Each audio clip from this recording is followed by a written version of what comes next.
ಇನ್ನು ಬೆಂಗಳೂರಲ್ಲಿ auto gas ಸಮಸ್ಯೆ ಅನ್ನುವಂಥದ್ದು ಆ ಸಮಸ್ಯೆಗೆ ಪರಿಹಾರ ಸಿಗುವಂಥ ಯಾವುದೇ ಲಕ್ಷಣಗಳು ಕಾಣಿಸ್ತಾ ಇಲ್ಲ.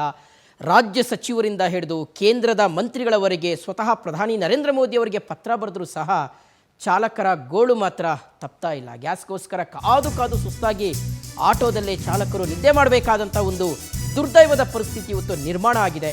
ಕಾಟನ್ ಪೇಟೆಯಲ್ಲಿ ಪ್ರೊಫೈಲ್ ಬಂಕ್ನಲ್ಲಿ ಗ್ಯಾಸ್ ಖಾಲಿಯಾಗಿದೆ. 2 ದಿನಗಳಿಂದಲೂ ಸಹ ಬಂಕ್ ಕ್ಲೋಸ್ ಆಗಿದೆ. ಆಟೋಗಳು ಸಾಲುಗಟ್ಟು ನಿಂತ್ಕೊಂಡಿದ್ದಾವೆ. ಮನೆಗೆ ಹೋಗಕ್ಕೆ ಆಗ್ತಾ ಇಲ್ಲ. ಹೀಗಾಗಿ ಪಾಪ ಎಲ್ಲ ಆಟೋ ಚಾಲಕರು ಆಟೋಗಳಲ್ಲೇ ನಿದ್ದೆ ಮಾಡ್ತಾ ಇದ್ದಾರೆ.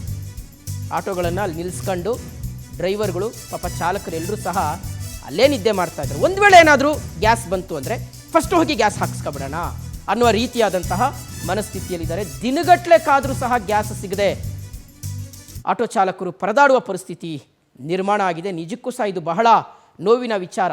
ಯಾಕೆಂದರೆ ನಾವು ಆಟೋ ಚಾಲಕರನ್ನು ಆಟೋ ರಾಜರು ಅಂತ ಕರಿತೀವಿ. ಯಾಕೆಂದರೆ ಸಂಕಷ್ಟದ ಸಮಯದಲ್ಲಿ ಬೆಂಗಳೂರಲ್ಲಿ ನಮಗೆ ಇನ್ ಟೈಮ್ ಸಹಾಯಕ್ಕೋಸ್ಕರ ಬರುವಂಥದ್ದು ಆಟೋ ಚಾಲಕರು. ಆದರೆ ಅವ್ರಿಗೆ ಯಾರು ಸಹಾಯಕ್ಕೆ ಬರದೇ ಇರತಕ್ಕಂಥದ್ದು ಇದೆಯಲ್ಲ, ಬಹಳ ನೋವಿನ ವಿಚಾರ ಆಗಿದೆ. ಇನ್ನು ವೀಕ್ಷಕರೇ, ಈ ಕುರಿತು ನಮ್ಮ ಪ್ರತಿನಿಧಿ ಸುಷ್ಮಿತಾ ಪ್ರತ್ಯಕ್ಷ ವರದಿಯನ್ನು ಕೊಟ್ಟಿದ್ದಾರೆ, ನೋಡ್ಕೊಂಡ್ಬರೋಣ.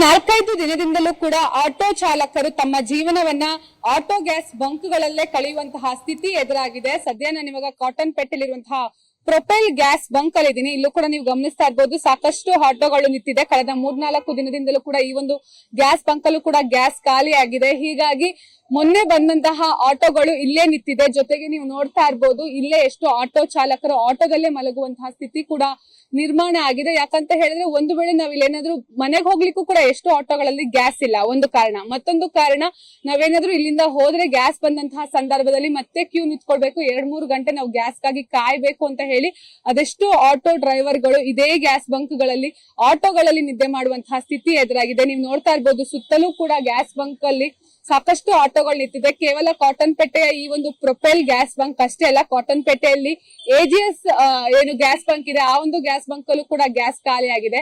ಜೊತೆಗೆ ಸಾಕಷ್ಟು ಆಟೋ ಡ್ರೈವರ್ಗಳು ಕೆಲಸ ಇಲ್ಲದೆ ಇಲ್ಲೇ ಕಾಲ ಕಳೆಯುವಂತಹ ಸ್ಥಿತಿ ಎದುರಾಗಿದೆ. ಇದಕ್ಕೆ ಪ್ರಮುಖ ಕಾರಣ ಏನು ಅಂತ ಹೇಳಿದ್ರೆ, ಯುದ್ಧದ ಎಫೆಕ್ಟ್ ನಿಂದಾಗಿ ಸರಿಯಾಗಿ LPG ನಮ್ಮ ಭಾರತಕ್ಕೆ ಅಂದ್ರೆ ಕಚ್ಚಾ ತೈಲಗಳು ಸರಿಯಾದ ಪ್ರಮಾಣದಲ್ಲಿ ಬರ್ತಾ ಇಲ್ಲ. ಹೀಗಾಗಿ ಗ್ಯಾಸ್ ಎಲ್ಲೂ ಕೂಡ ಮ್ಯಾನುಫ್ಯಾಕ್ಚರ್ ಆಗ್ತಾ ಇಲ್ಲ.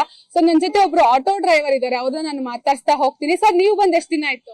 3 ದಿವಸ ಆಯ್ತು ಮೇಡಮ್. 3 ದಿವಸದಿಂದ ಗ್ಯಾಸ್ ಇಲ್ಲ ಮೇಡಮ್. ಇಲ್ಲೇ ಇದ್ದೀರಾ? ಇಲ್ಲೇ ಇದೀನಿ. ಮನೆಗೂ ಇಲ್ಲ.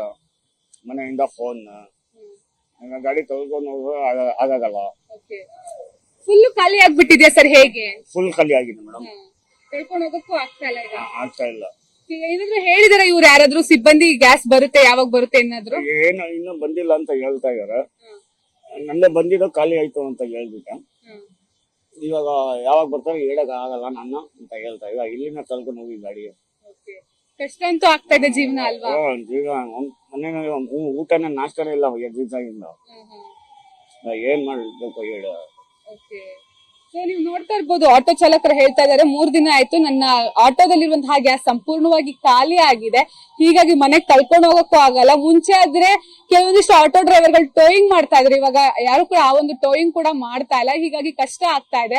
ಬೆಳಗ್ಗೆಯಿಂದ ಊಟ ತಿಂಡಿ ಇಲ್ಲದೆ ನಾನು ಇಲ್ಲಿ ಕಾಯ್ತಾ ಇದ್ದೀನಿ, ಯಾವಾಗ ಬರುತ್ತೆ ಗ್ಯಾಸ್ ಅಂತ ಗೊತ್ತಿಲ್ಲ ಅಂತ ಹೇಳಿ. ಬೆಂಗಳೂರಲ್ಲಿ ಸಾಕಷ್ಟು ಏನು ಆಟೋ ಗ್ಯಾಸ್ ಬಂಕ್ಗಳು ಈಗ ಆಲ್ರೆಡಿ ಕ್ಲೋಸ್ ಆಗಿದೆ. ಕೇವಲ ವರ್ಕ್ ಆಗ್ತಾ ಇರುವಂತಹದ್ದು CNG ಆಟೋಗಳಷ್ಟೇ. ಬೆಂಗಳೂರಲ್ಲಿ 80% LPG ಆಟೋ ಏನಿದೆ ಅವೆಲ್ಲವೂ ಕೂಡ ಸಂಪೂರ್ಣವಾಗಿ ಸಂಚಾರ ಬಂದ್ ಆಗಿರುವಂತದ್ದು. ಕಾದ್ ನೋಡ್ಬೇಕಾಗಿದೆ, ಇನ್ನು ಯುದ್ಧದ ಎಫೆಕ್ಟ್ ಎಷ್ಟು ದಿನ ಮುಂದುವರಿಯುತ್ತೆ. ಜೊತೆಗೆ 10ನೇ ತಾರೀಕು ಒಳಗೆ ನಾನು ಏನು ಖಾಸಗಿ ಬಂಕ್ಗಳ ಜೊತೆಯಲ್ಲಿ ಸಭೆಯನ್ನ ಮಾಡ್ತೀವಿ, ಜೊತೆಗೆ ಅಧಿಕಾರಿಗಳ ಜೊತೆಯಲ್ಲಿ ಸಭೆಯನ್ನ ಮಾಡ್ತೀನಿ ಅಂತ ಹೇಳಿ ಸಚಿವ ಮುನಿಯಪ್ಪ ಅವರು ಕೂಡ ಆಟೋ ಡ್ರೈವರ್ಗಳಿಗೆ ಒಂದು ಭರವಸೆಯನ್ನ ಕೊಟ್ಟಿದ್ದಾರೆ. ಹೀಗಾಗಿ ಕಾದ್ ನೋಡ್ಬೇಕಾಗಿದೆ 10ನೇ ತಾರೀಕು ಮೇಲೆ ಈ ಒಂದು ಸಮಸ್ಯೆ ಬಗೆಹರಿಯುತ್ತಾ ಅಥವಾ ಏನಾಗುತ್ತೆ ಅಂತ ಹೇಳಿ. ಕ್ಯಾಮರಾ ಪರ್ಸನ್ ವೆಂಕಟೇಶ್ ಜೊತೆ ಸುಷ್ಮಿತಾ ಪೂಜಾರಿ, ಪವರ್ ಟಿವಿ, ಬೆಂಗಳೂರು.